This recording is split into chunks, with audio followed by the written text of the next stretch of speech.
Hello बच्चों, let's read this question. Figure shows two vessels with adiabatic balls. तो one containing 0.1 gram of helium, gamma 1.67 molar mass 4 gram per mole, and the other containing some amount of hydrogen gamma 1.4 and molar mass 2 gram per mole. तो हमें एक figure में दे रखा है दो vessel है जिनकी वॉल्स हैं वो एडियाबैटिक हैं और एक कंटेनर में हमारे पास 0.1 ग्राम हीलियम है जिसका कि गामा हमें दे रखा है वो 1.67 दे रखा है, मोलर मास 4 ग्राम पर मोल दे रखा है और दूसरे कंटेनर पे हमारे पास कुछ अमाउंट में हाइड्रोजन है जिसका गामा हमें 1.4 दे रखा है, मोलर मास 2 ग्राम पर मोल दे रखा है। Initially the temperature of two gases are equal. तो हमें दे रखा है कि शुरुआत में दोनों गैसेस का जो टेम्परेचर था वो सेम था, इक्वल था।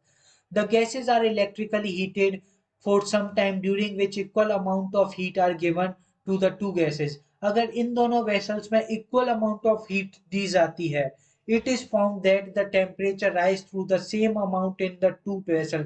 तो दोनों में जो टेम्परेचर राइज होगा वो इक्वल अमाउंट में होगा, वो राइज इन टेम्परेचर सेम होगा। Calculate the mass of hydrogen. तो हमें कंटेनर में हाइड्रोजन का मास कैलकुलेट करना है। तो हम हीलियम कंटेनर को अगर बोले, हम हीलियम वाले कंटेनर को ए और हाइड्रोजन वाले कंटेनर को बी बोले तो हमारे पास आया कि हमारे पास है ए वेसल में फोर ए वेसल, यानी कि हीलियम वाली वेसल में जो होगा हमें गिवन है वो है मोलर मास। जो हमें गिवन है वो जो हमें दे रखा है मास ऑफ ए दे रखा है वो दे रखा है 0.1 ग्राम और जो गामा ऑफ ए दे रखा है हमें वो दे रखा है 1.67 और जो मोलर मास ऑफ ए दे रखा है वो दे रखा है 4 ग्राम पर मोल। यानी कि ये हमें हीलियम में गिवन हीलियम वाले वेसल में हमें दे रखा है और फोर वेसल बी वेसल जो कि है H2 का वेसल है, वो H2 के वेसल में हमें एम वी है, मास ऑफ जो H2 है वो हमें कैलकुलेट दे करना है और गामा ऑफ वी जो दे रखा है हमें वो दे रखा है 1.4 और जो मोलर मास ऑफ वी दे रखा है वो हमें दे रखा है 2 ग्राम पर मोल। गिवन है कि एडियाबैटिक एनवायरनमेंट है और जो सिस्टम है वो कोई एक्सटर्नल वर्क नहीं कर रहा है, तो जितना भी हीट हम दे रहे हैं वो यूज हो जाएगा इंटरनल एनर्जी को बढ़ाने में।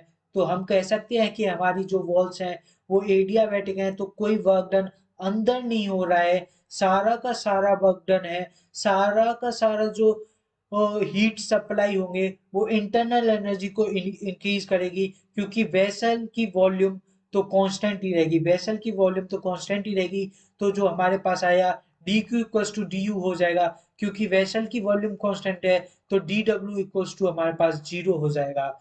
तो ए वेसल के लिए अब अगर हम देखें फॉर ए वेसल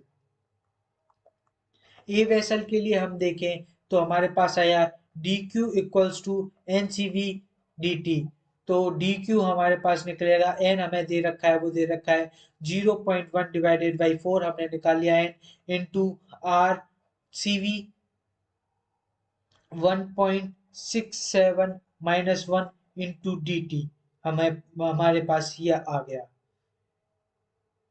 और अगर हम वी वेसल के लिए देखें तो वी वेसल के लिए जो हमारे पास आएगा डी क्यू, वो डी क्यू हमारे पास आ रहा है एम वी बाई टू, क्योंकि हमें मास नहीं दे रखा है, divided by molar mass divided मतलब कि 2 इंटू सी वी को हमने R upon gamma minus one में चेंज किया है तो 1.4 minus one into D T. इसको अगर हम इक्वेशन वन माने और इक्वेशन इसको हम इक्वेशन टू माने। अब हमें गिवन है कि इक्वल अमाउंट में हीट सप्लाई हुई है, तो इक्वल अमाउंट में हीट सप्लाई हुई है तो इक्वेशन वन होगी, इक्वेशन वन में जो हीट है और इक्वेशन टू में जो हीट है वो दोनों इक्वल हो जाएंगी और वहां से हमें मिलेगा 0.1 divided by 4 into R upon 0.67 D T equals to हो जाएगा मास ऑफ बी, यानी कि mass of H two divided by two into R upon 0.4 into D T.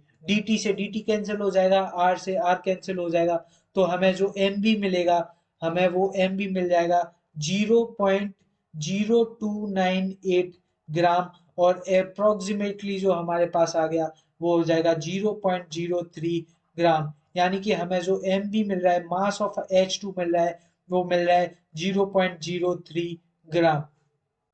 तो हमें मास फाउंड करना था हाइड्रोजन का, तो हमारे पास हाइड्रोजन का मास आया, वो आया 0.03 gram. Hope you understood it well. Best of luck.